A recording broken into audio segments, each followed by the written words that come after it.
Welcome to the Capital City Saints, your home for St. Paul Saints baseball. Every week, we're bringing you the stories, highlights, biggest moments, and the personalities that make this team one of the most entertaining in baseball.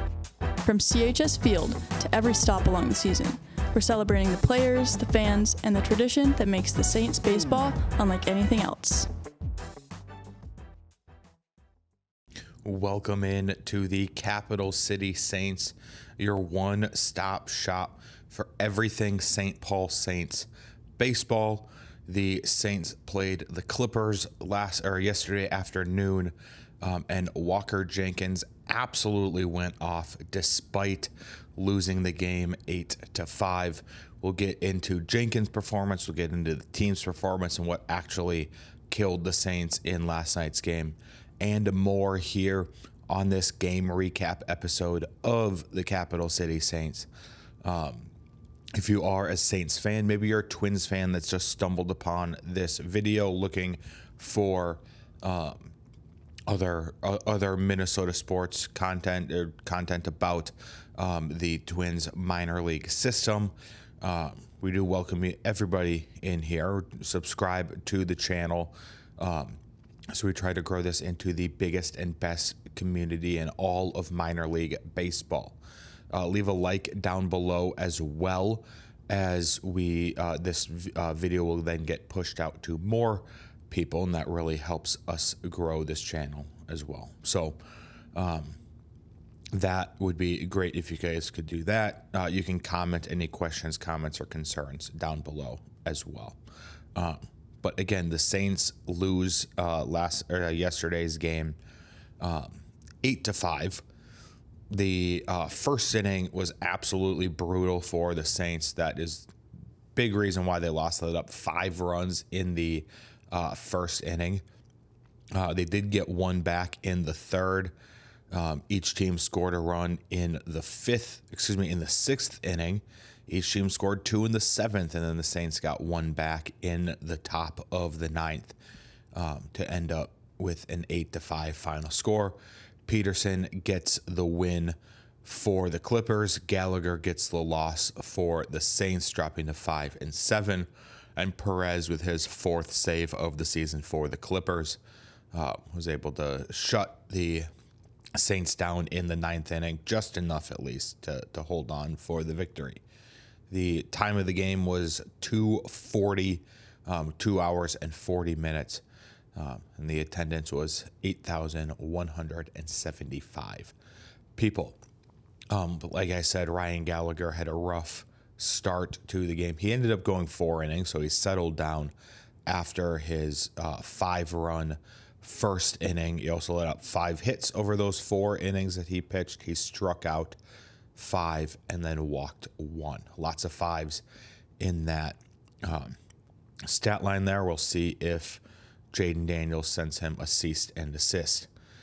Ricky Castro came in relief, pitched 2 innings, gave a 1 run on 3 hits with 3 strikeouts, did not walk anybody. Eric Orze came in after that, pitched an inning, gave up 2 runs on 4 hits. He struck out 0, walked 0. Garrett Acton pitched an inning, 0 runs, 0 hits, 2 strikeouts, and 0 walks. So only one Clippers batter got walked the entire game. Excuse me 1 second.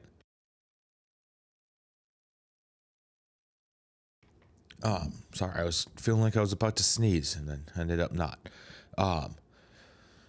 The Saints did struggle a little bit at the plate, but they did pretty well. Again, scored 5 runs.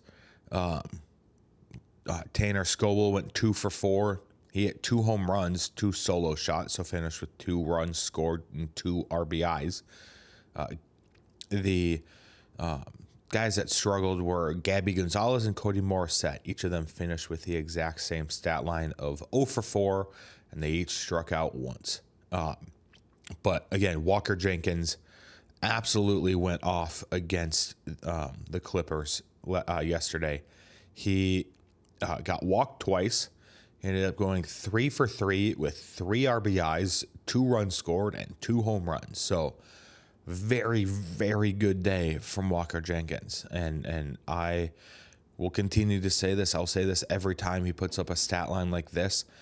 I don't know how he's still with the St. Paul Saints. And I mean that in a good way. I don't know how hasn't been called up to the Minnesota Twins. And I know the Twins have a center fielder, but they definitely have corner outfield spots that can be taken over at this point. And Buxton in Minneapolis doesn't look fully healthy right now. So he could very well be he could very well find his way back to the injured list or find his way back to limited playing time. So I just don't understand how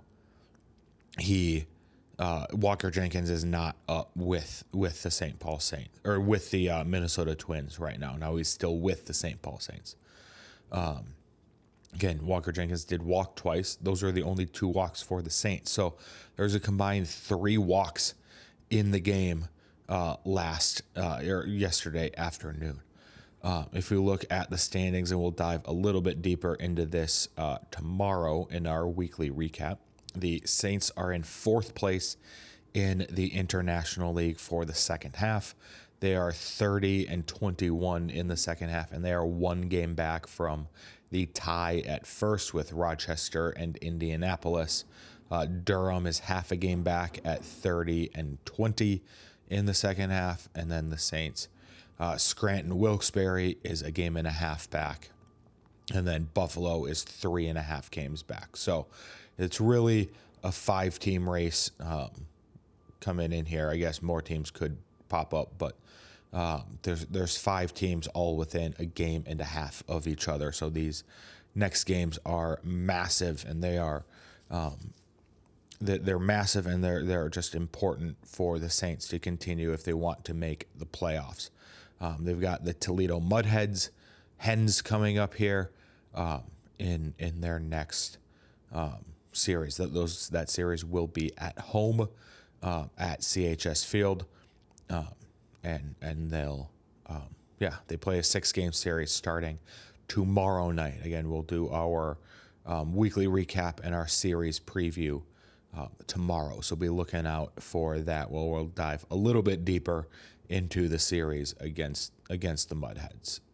So that being said, thank you for watching this episode. Like I said at the beginning, please leave a like and subscribe to the channel.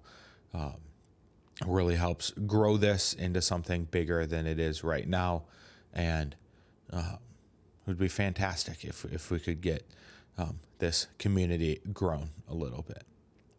That being said, we'll see you tomorrow. Peace.